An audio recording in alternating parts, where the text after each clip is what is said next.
están las tácticas y están las operativas. Tácticas. Porque cuando tengo habilitado esto no me habilita el de operativas. ¿Sí? Que son elementos muy importantes en la gerencia de operaciones, ¿cierto? Devolvámonos un poquito. ¿Qué significará gerencia de operaciones? Será esto. A ver, un segundito. No me respondan nada.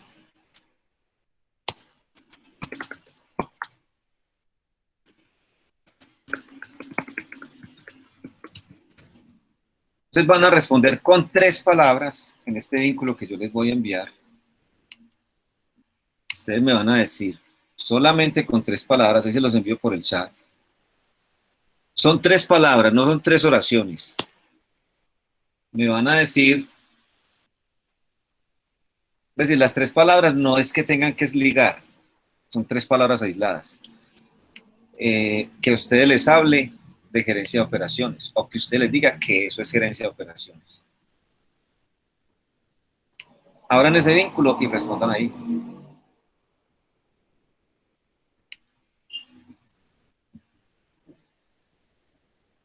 En esos 3 campos. Y le dicen submit.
Dos respuestas nomás, 11 respuestas. ¿Cuántos somos? Somos 17.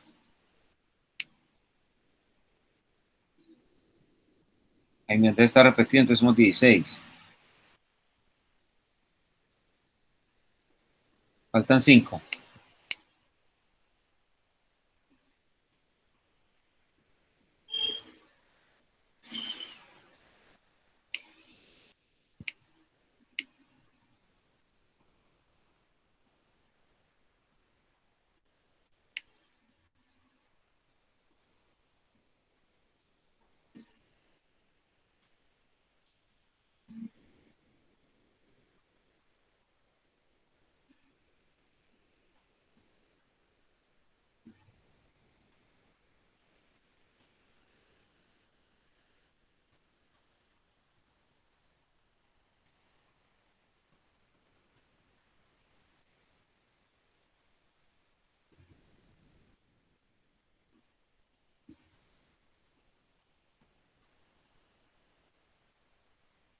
Bueno, entonces los otros no como que quisieron contestar. Entonces, lo que me dice este collage, por decirlo de alguna forma, la palabra más grande es la que más se repite dentro de los 14 que respondieron, ¿cierto? Aquí hay algunas que se repiten, por ejemplo, planificación. Si todos, bueno, eso es de las que planificar está aquí también, ¿cierto? Administración, administrar va junto, administración con tilde, digamos que se van junto, actividades, hacer que debería ir en ejecutar, orientar, analizar, mantener, eficiencia, organizar, dirección, dirigir, ¿sí? Entonces uno para construir este concepto debería de partirlo, ¿cierto? Entonces uno dice que es gerencia, o qué hace un gerente. Entonces, según esto, digamos que un gerente ejecuta, planea, supervisa, realiza también es ejecutar, analizar, ¿cierto? Pero en términos generales son estas: ejecutar, productividad, planear y planificar. Entonces, entre planear y planificar es lo mismo. Entonces, ejecutar, productividad y planear. Son tres: ejecutar, planificar y productividad. Y productividad. Bueno. Se supone entonces que estas tres palabras tienen estrecha relación con las operaciones, ¿cierto? Entonces, un gerente ejecuta, planifica y mide productividad, pues podríamos decirlo así, ¿cierto? Aunque no estoy como tan de acuerdo, porque el gerente en realidad no ejecuta, ¿sí? ¿Qué hace un gerente? Planea, ¿cierto? Es probable que mida, pero antes, en vez de medir, yo creo que él lee el resultado de la medición, toma decisiones, ¿sí? Toma decisiones, eso sí, administra, que administrar es como gestiona recursos, ¿cierto? De cualquier tipo, de esas operaciones. ¿Cuáles operaciones? Las que se realizan en una compañía, ¿cierto? Que está talento humano, que está calidad, está talento humano, está calidad, está producción, está logística, está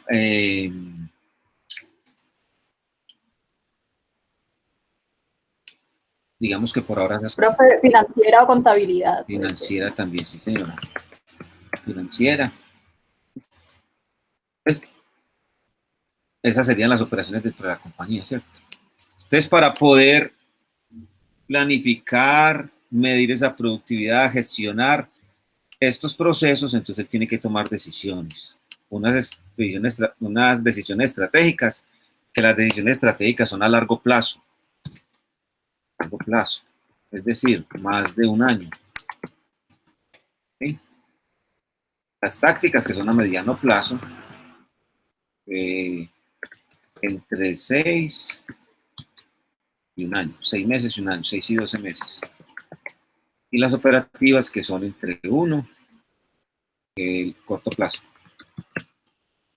Son entre 1 y 6 meses. ¿Cierto? Y las 6 meses creo que son mucho. Entonces, el documento buscaba era como que miráramos eso. Entonces, para eso se plantean unas preguntas. Sí, el documento plantea, creo que son 5 preguntas.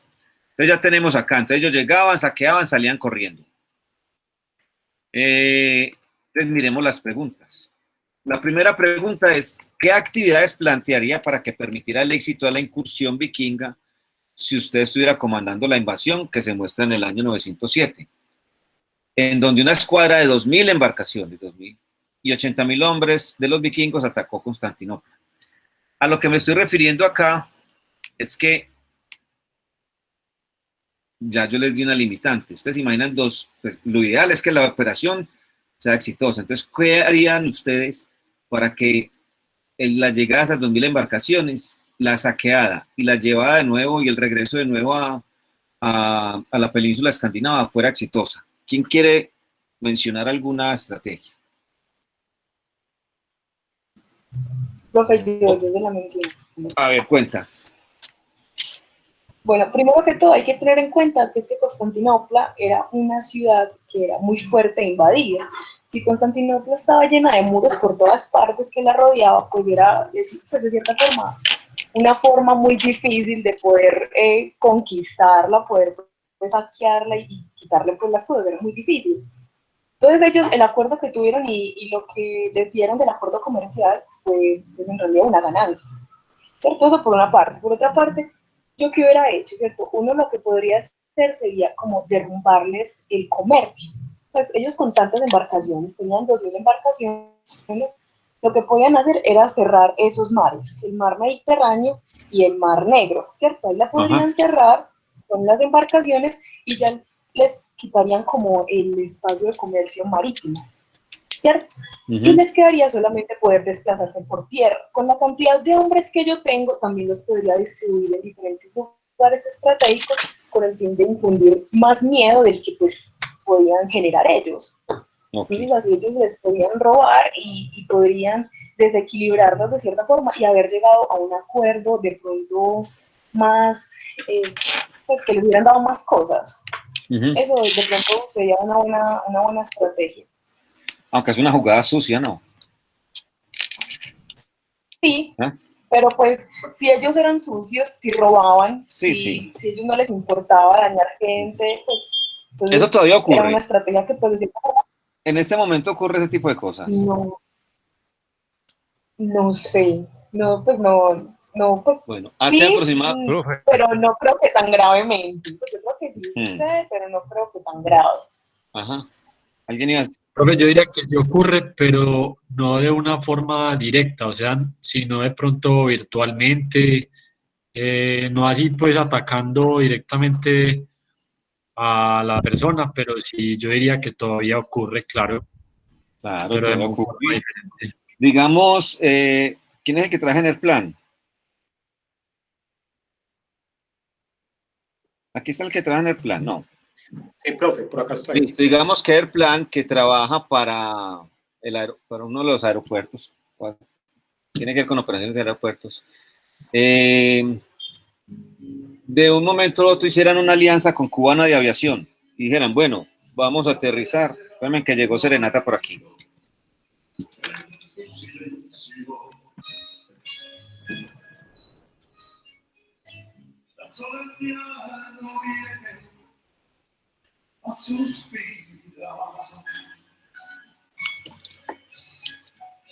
Bueno, no hay forma de evitarlo. Entonces, Cuba tiene una aerolínea que se llama Cubana Aviación y no aterriza en Medellín. O sí, Yami. ¿O es José? ¿Quién es el que trae el plan? José. José Daniel. Eso, José Daniel. Sí, señor. Cubana de Aviación aterriza en el aeropuerto. Profe, pues la verdad, no estoy muy metido en esa área que yo haya escuchado, no. Pero no estoy muy metido en ese tema comercial, pues con aerolíneas entonces, y ese no tipo pues, de aterriza. rutas aéreas. Entonces, bueno, cambiemos un tema. Resulta que nosotros tenemos níquel. Y resulta que en Cuba necesitan níquel para producir algún circuito o alguna cosa. Entonces, ¿qué dice Estados Unidos? Si ustedes colombianos le venden níquel a Cuba, yo les bloqueo el comercio con Estados Unidos. Entonces, ese tipo de cosas todavía ocurre muchísimo. Hace poquito venían unos buques de Irán con gasolina para Venezuela y Estados Unidos los interceptó en el Tamar y los desvió para Estados Unidos, ¿cierto? Entonces, esas cosas todavía ocurren, a pesar de lo sucio, pues, ¿cierto?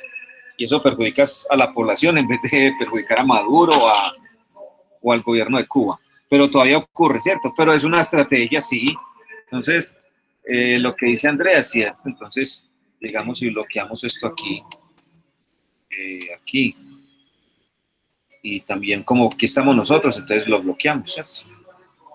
Esa sería una, y entonces debilitaríamos a los bizantinos,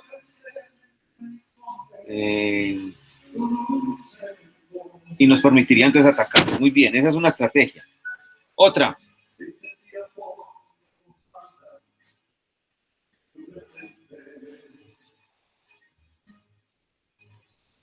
No más. Bueno, como son 2000 embarcaciones, entonces yo diría, bueno, ¿por qué no mando una avanzada que ataque. Y cuando debilite a los que estoy invadiendo, le mando la segunda.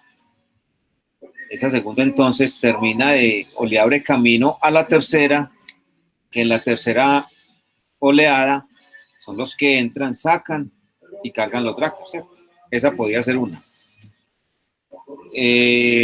Otra podría ser, dejemos esas dos, las tres avanzadas y el bloqueo. Bueno, miremos la otra pregunta. ¿Cuál sería la proporción de ocupantes por embarcación? Esa pregunta puede ser muy autista, pero tiene una intencionalidad. ¿Cuánto les dio? Profe, Pues, 40. si uno hace la operación directa, serían 40 personas por embarcación. Sí, 80.000 dividido 2.000, ¿le da? 40, ¿cierto? ¿Para qué hacer una pregunta esa tan simple? Profe, Pues, pero, o tan por obvia. ejemplo, si uno utiliza la estrategia, digamos, de las avanzadas que usted dice, no sería tan obvia la pregunta. Porque yo ¿Cómo? podría mandar las primeras embarcaciones que van a atacar con más hombres guerreros que las que van a irse con la mercancía, que pueden llevar menos personas y más mercancías, pues más cosas de las que saqué. Bueno, pero todavía no la has sacado. Aquí solamente te está diciendo llegar. Ya después cuando, más adelante me preguntan sobre cuando me devuelvo, ¿sí? Pero ¿por qué esta pregunta tan obvia? Pues, ¿por qué esta respuesta tan obvia? ¿Qué dicen ustedes? ¿Para qué yo me pregunto en gerencia de operaciones la proporción de ocupantes por embarcación? Profe, ¿no sería para tener una mejor organización? Profe, Bueno, para sí, conocer la capacidad. para determinar la capacidad y el tamaño de la operación. Yo mediante el cálculo de la cantidad de recursos que tengo, determino el tamaño de la operación y eso me permite tener un control mucho mayor sobre lo que estoy realizando, ¿cierto? Entonces, saber que en cada Drakkar van 40 vikingos me permite a mí identificar el tamaño de mi operación. ¿Listo? La otra, ¿cómo controlaría los recursos obtenidos de la actividad militar? ¿Sí? Es decir, ¿cómo controlo yo? Yo llego, pues siendo un vikingo, entro a Constantinopla, saco la mercancía, vuelvo y la monto en los Drakkars. Si estos vikingos que están en esas embarcaciones son capaces de entrar y saquear una ciudad, ¿cierto? Pues también son capaces de robarse entre ellos, ¿sí o no? Como dice el filósofo, bandido que roba bandido, el bandido le roba hasta el bandido. Entonces, ¿cómo harían ustedes para controlar esos recursos que saquearon los vikingos después de la incursión? ¿Qué decisiones tomarían? Yo creo que yo intentaría que, digamos, los recursos todos se lleven a un lugar específico donde ya jefes de diferentes grupos podamos hacer una distribución. Pero como Eso. que todas las embarcaciones se lleven a un mismo lugar, pensaría yo, digamos Pues ya hay en que el tener territorio vikingo. Esa podría ser una, ¿cierto? Aunque en el camino se desvían y se pierde cualquier cosa. Entonces, una de las estrategias podría ser, bueno, voy a nombrar un líder por cada embarcación y es el que me va a responder por el inventario, ¿cierto? Esa podría ser una. ¿De qué otra forma podríamos controlar esos recursos? ¿Cómo garantizo yo de que no se me pierda nada yo que soy el que estoy liderando esta incursión?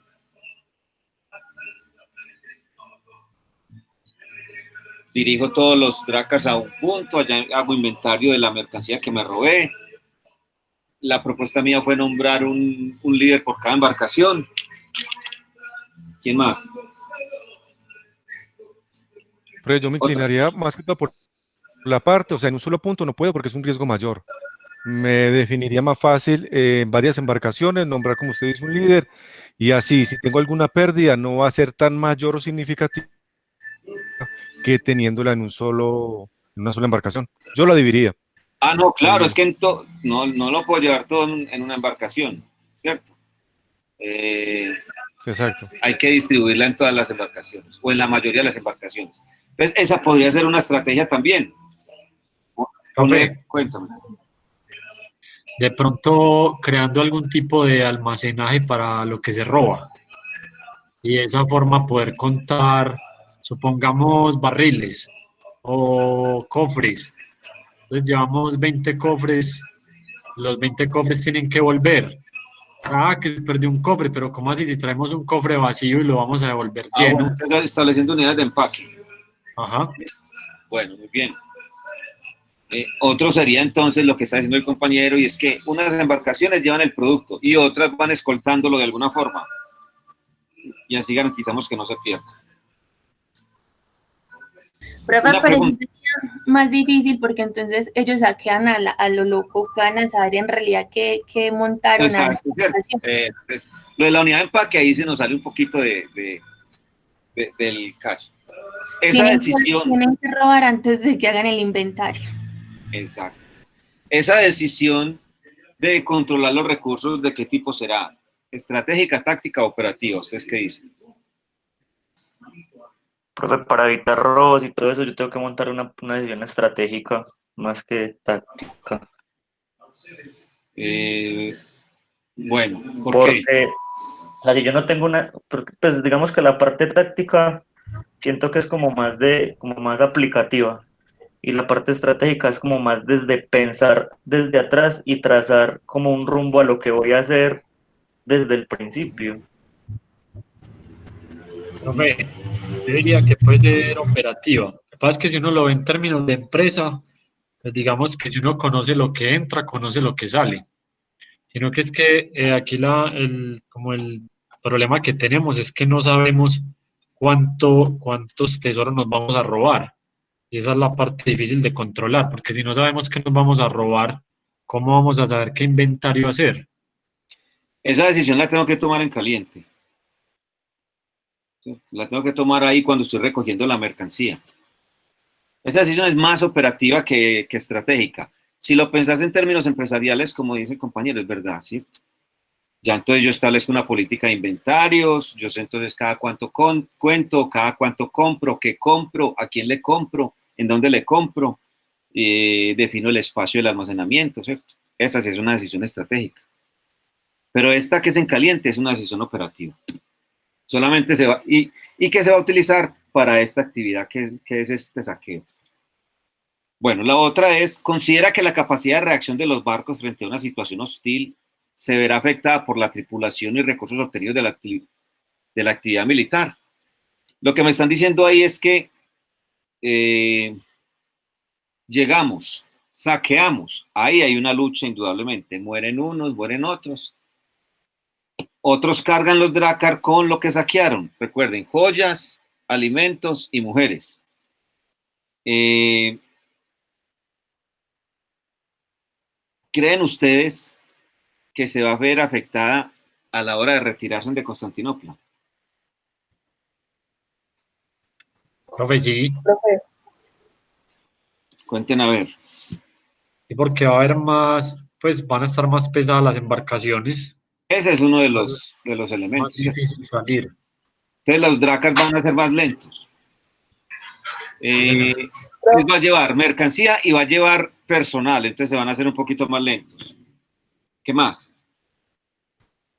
profe, y no solo eso, tienen que estar pendientes de que mientras están en una batalla no se les vayan a robar las cosas que ellos estaban robando. Exacto. Entonces tienen que estar pendientes en varias partes y eso puede debilitar la reacción que tengan.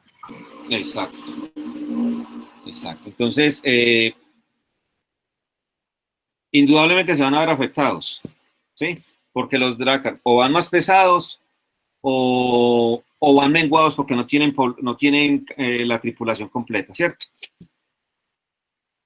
Ahí hay que tomar también unas decisiones. ¿Cómo va a ser la retirada? Entonces, pensemos, que es la siguiente pregunta. ¿Esto que hacen los vikingos lo hace alguien en este momento en el campo empresarial? Entran a un mercado, se aprovechan de ese mercado, se usufructúan de ese mercado y se retiran.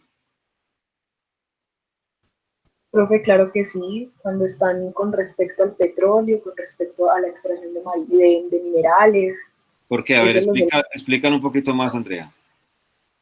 Porque muchos países, por ejemplo, acá en Colombia, Colombia pues es rico en minerales, entonces muchos países llegan, explotan esas mineras y eso, pues todo eso, roban la cantidad de joyas que hay, la cantidad de minerales que encuentran y se las llevan.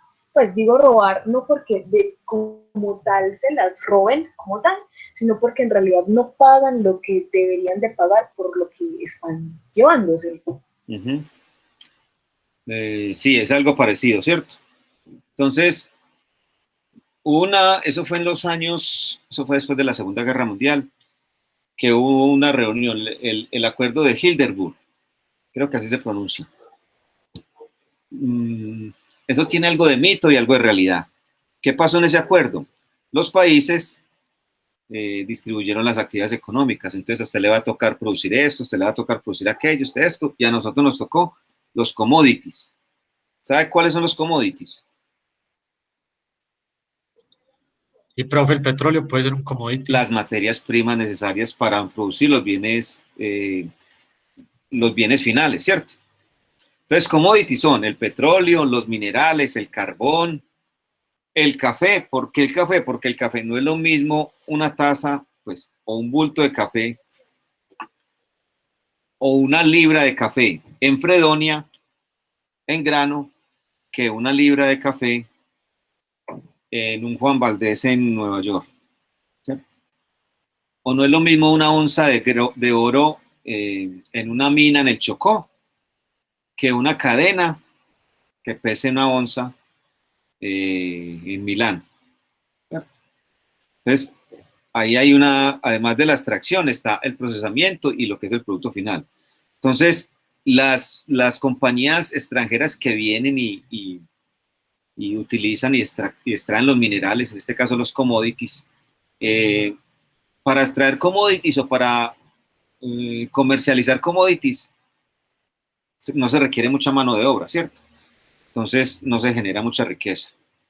Pero para producir una cadena de oro sí se necesita entonces personal capacitado y se necesita además, o para vender el café se necesita mucho más personal, el que lo tuesta, además del vaso, además del quien comercializa, además de la infraestructura que tiene el punto de venta, ¿cierto? Eso genera un poquito más de utilidad. Entonces, eso fue lo que nos tocó a nosotros, los commodities. Entonces llegan las compañías extranjeras, nos pagan algo, como dice Andrea, y la mayor cantidad se lo llevan ellos, ¿cierto? Eso que se lo lleven es lo que hacían los vikingos. Eso es lo que llaman los capitales golondrina. Vienen, hacen una inversión pequeña y cuando generan utilidades se llevan el dinero y no nos dejan mucho acá. Eso es un ejemplo de cómo funciona, de cómo aún las costumbres vikingas funcionan en la actualidad. Otro ejemplo, señor. Qué pena, de pronto, dentro de mi ignorancia, también pasaría eso con los tratados de libre comercio con países potencia, porque digamos que el mercado colombiano no tiene cómo competir con el mercado estadounidense y entran los estadounidenses como monstruos a devorarse el mercado colombiano y cuando ya no hay como dónde vender, vuelven y se van. Como habiendo dejado el mercado. ¿Por qué no podemos competir con ellos? Por lo mismo, porque acá pues, se ha dedicado más a la producción de commodities que a agregar valor a esas materias primas. Entonces nosotros no tenemos... Pero, por ejemplo, nosotros tenemos tratado de libre comercio con Estados Unidos, ¿cierto? Y Estados Unidos, por ejemplo, nos vende maíz a nosotros. Y nosotros podemos cultivar maíz. ¿Por qué ellos nos podrán ganar o por qué estamos importando más maíz del que estamos produciendo o exportando? Por la financiación del campo y por las vías de acceso a los lugares donde... Entonces la tecnificación del agro nuestro es muy poca. Ellos tienen unos subsidios, el Estado les da unos subsidios. Eso les permite entonces tener materias primas o insumos mucho más económicos. Las vías de acceso también son importantes, ¿cierto? Entonces, el precio de ellos, si nosotros queremos venderles a ellos, tenemos que venderles o al mismo precio o por debajo, ¿sí? O al mismo precio por debajo. Y para llegar a eso tendríamos que vender a pérdida. Entonces, ese es otro ejemplo de lo que hacían los vikingos, pero ahora se hace de una manera, digámoslo así, de forma legal. Otra, en el campo empresarial. No, pues de pronto en la recesión que hubo en Estados Unidos, que mucha qué? gente aprovechó esa baja en, digámoslo, que en propiedad raíz en muchas cosas, y mucha gente terminó perdiendo sus propiedades. Eso En el pues, 2008. sí, señor. Bueno, sí. Aprovechan los puntos débiles y el que tiene liquidez es el que compra. Sí, eso es verdad. Otra, en el campo empresarial aquí en Colombia. Profe, de pronto, no sé, el grupo empresarial Éxito que aprovecha para absorber a las compañías o a los supermercados más pequeños para ellos comprarlos y así como generar más ganancias para ellos. No sé, de pronto la idea. Porque ahora Es el casino. el grupo Casino, exacto. Porque ahora promulgaron una ley en la que, eso a partir del próximo año, el plazo máximo para pagarle a un mediano o pequeño industrial es de 60 días. En este momento hay algunas grandes compañías que le pagan al pequeño industrial a los 120 días, es decir, son casi 4 meses, 180 días, 6 meses sin que le pague, ¿cierto? Es un pequeño empresario por vender, pues se tiene que autofinanciar, ¿cierto? Entonces, ¿qué hacen los del grupo, en este caso los del grupo Casino? Trabajan con el dinero del proveedor, del pequeño proveedor, y eso se enriquece, ¿cierto? ¿Por qué? ¿Qué hacen? Cogen ese dinero y lo invierten en el otro negocio que es el que muchos están tratando de vivir. Y es que el otro negocio es el de las finanzas. Mucha gente se está haciendo, o mucha gente no, algunas personas se están haciendo ricas invirtiendo en negocios de alto riesgo como son las bolsas de valores, el pago de reasegurando algunas actividades. Eso es lo que se llama generar dinero a partir del dinero. Y esa generación de dinero a partir del dinero no es lo ideal. ¿Por qué? Porque se supone que el dinero debe generar riqueza para muchos. Es decir, si yo invierto, debo generar riqueza para muchos, no para unos pocos. Entonces, esa es otra de lo que llaman las contradicciones del capitalismo.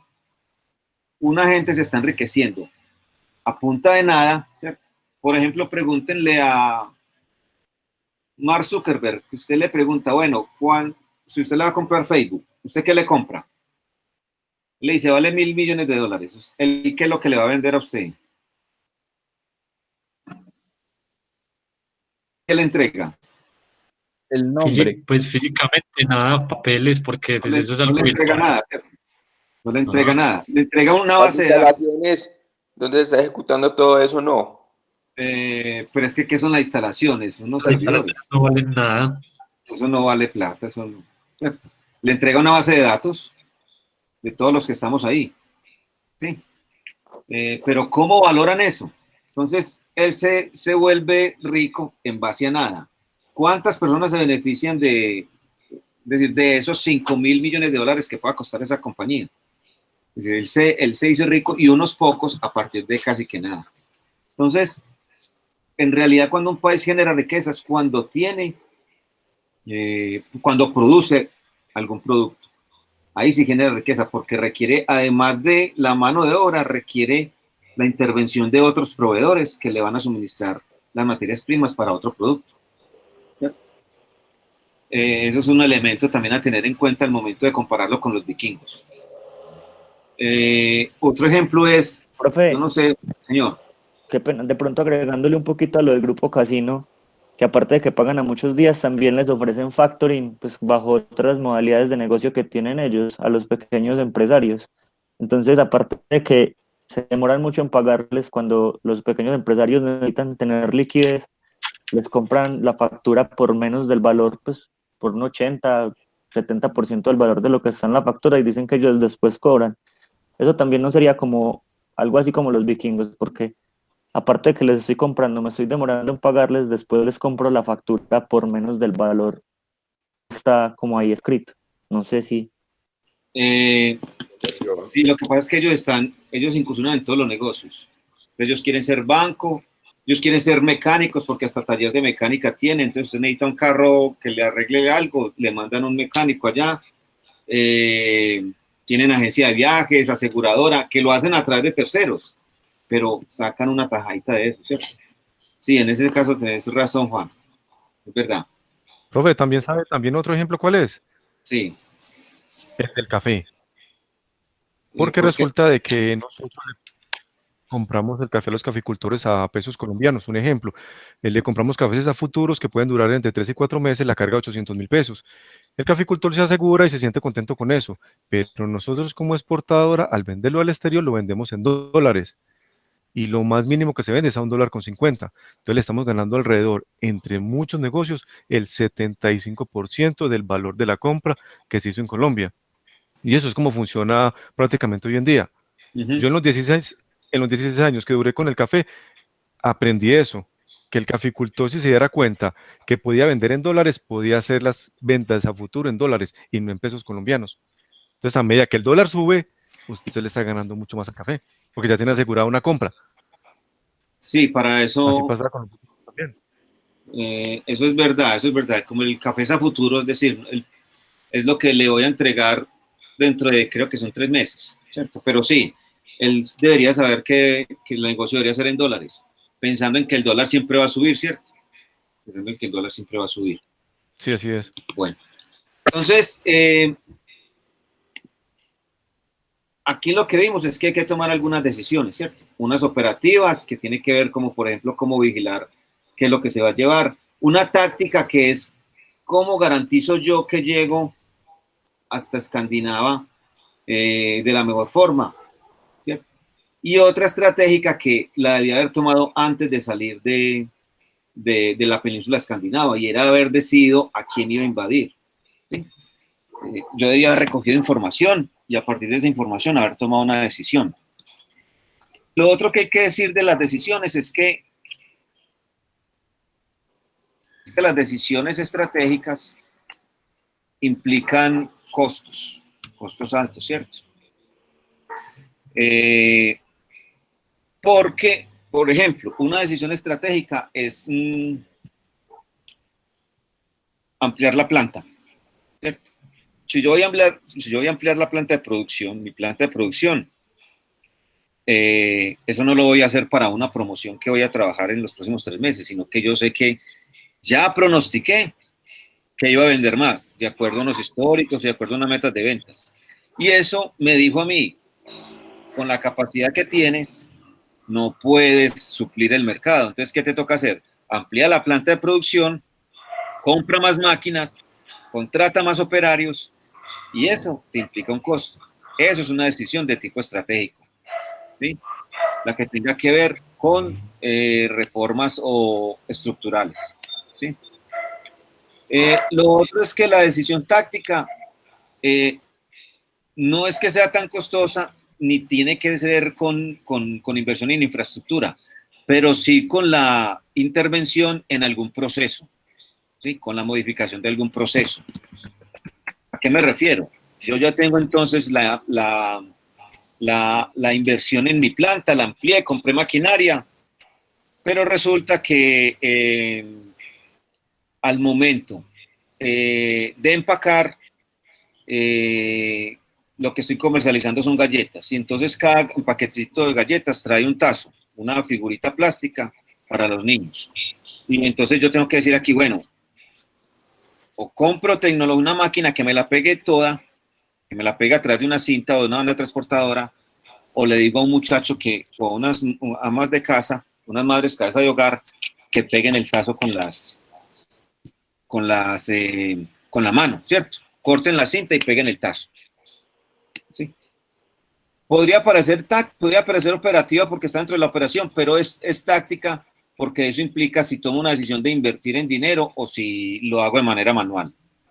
Y una decisión operativa podría ser, en este caso que estamos hablando de la ampliación de una planta de producción o de intervención en un proceso productivo, es que al momento de yo medir las unidades que estoy sacando, voy a decir, no voy a trabajar 6-2-2-10, sino que voy a trabajar 6-8, 6 de la mañana, 8 de la noche. Y unas personas van a entrar a las 6 de la mañana y otras van a entrar a las 12 del día. Y eso me va a permitir solamente tener la planta y comprando energía o gastando energía solamente durante 12 horas, durante 10 horas, ¿cierto? Y que eso lo puedo estar modificando constantemente, ¿no? En realidad no tengo espacio, espacialmente las personas se me están enredando y entonces no tienen dónde trabajar. Lo vamos a hacer en vez de ser 6-2 y 2-10 y 12-8 lo voy a poner 6-2 y 2-10, ¿cierto?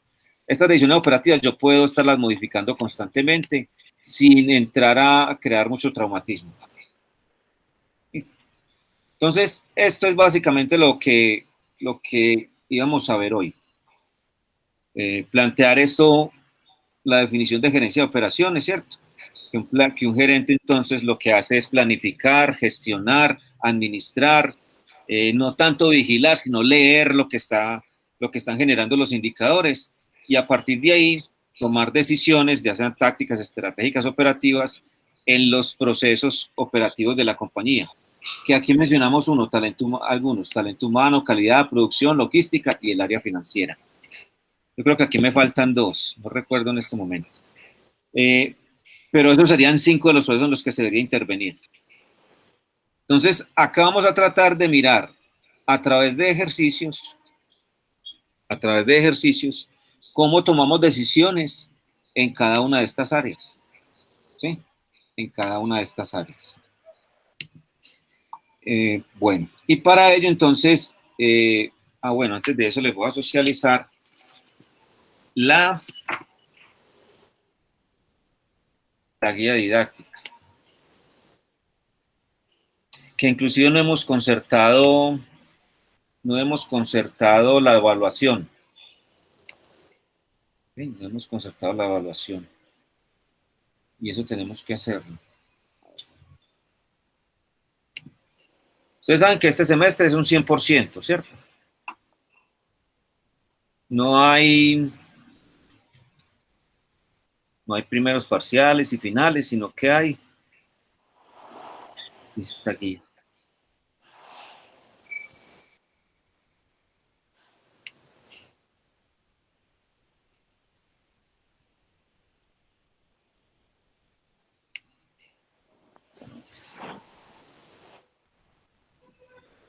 Entonces no hay parciales, ¿sabían ustedes, cierto? Sí, hombre. O yo puedo concertar con ustedes,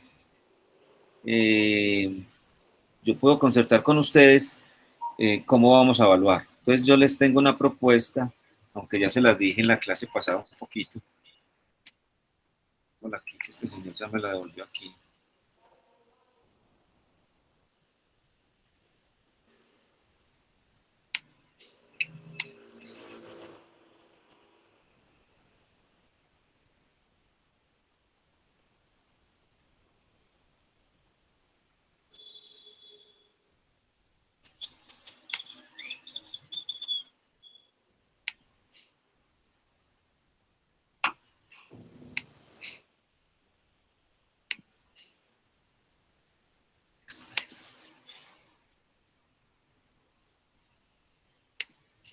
Bueno, esta guía, que no es una camisa de fuerza, por supuesto, nos hicieron cambiarla porque entonces hay que utilizar algunas estrategias, algunas herramientas virtuales. ¿Sí?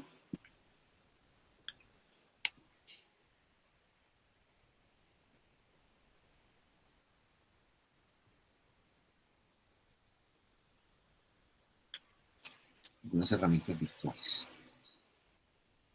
Entonces, aquí vamos a hablar sobre diagramas de proceso, visión global de operaciones de la empresa, administración de operaciones.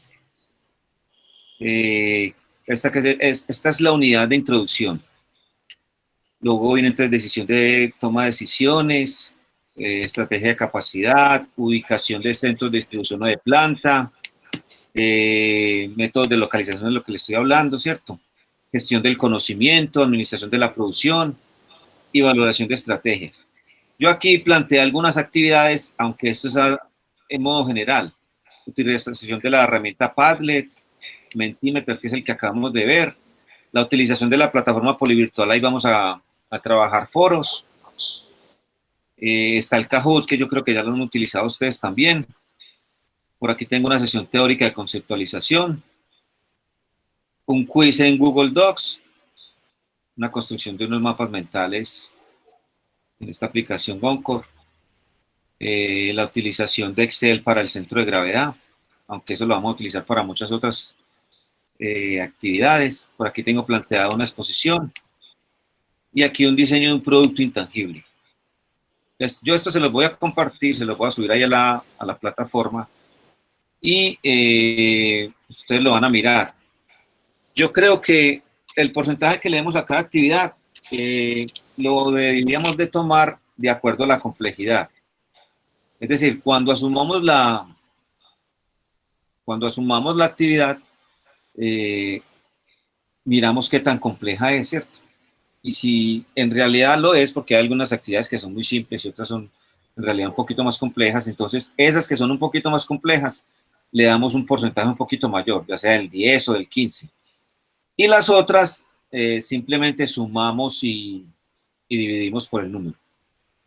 Por aquí hay un quiz, que yo creo que ese quiz le deberíamos de dar un poquito de valor. Eso es un quiz en Google Docs. Y ese quiz yo creo que le deberíamos de dar el 15% de valor. Esa es como la única que yo diría que estaría por fuera de lo demás. Entonces, no sé qué piensan ustedes.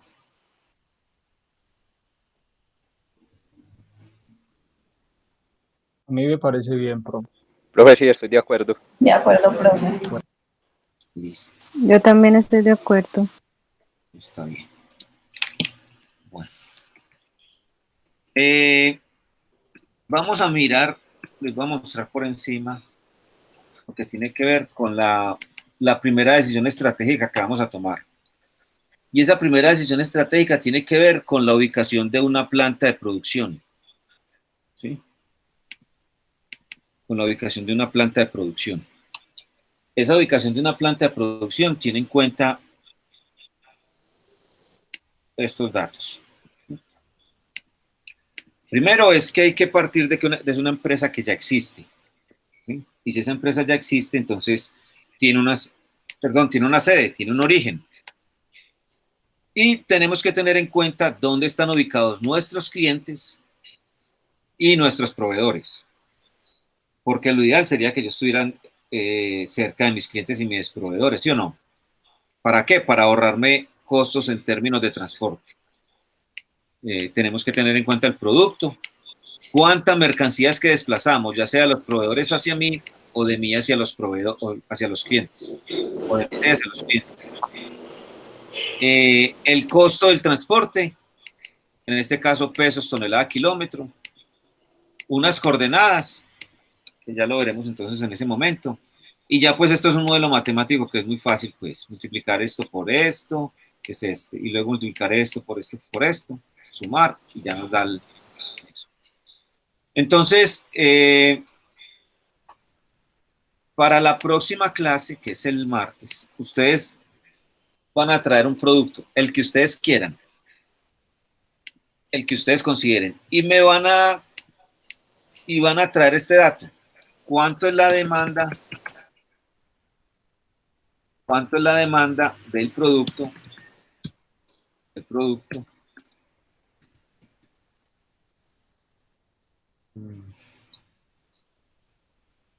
En cualquier ciudad de Colombia.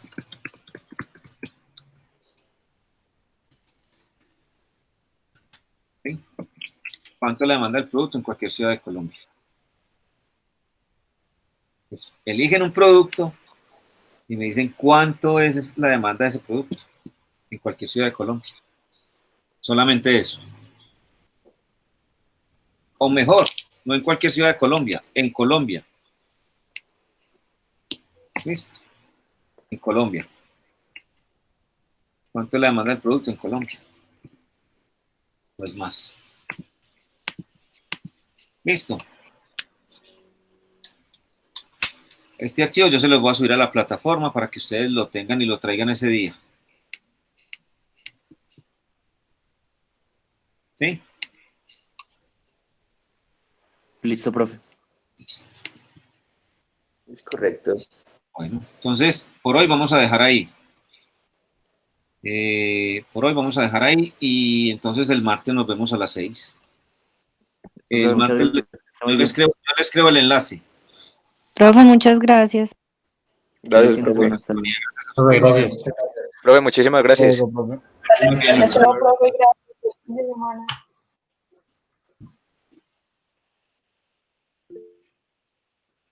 Con gusto, Juan. Profe, feliz noche, gracias. Chao, Mónica. Profe, muchas gracias. Feliz noche. Hasta luego, Mauricio.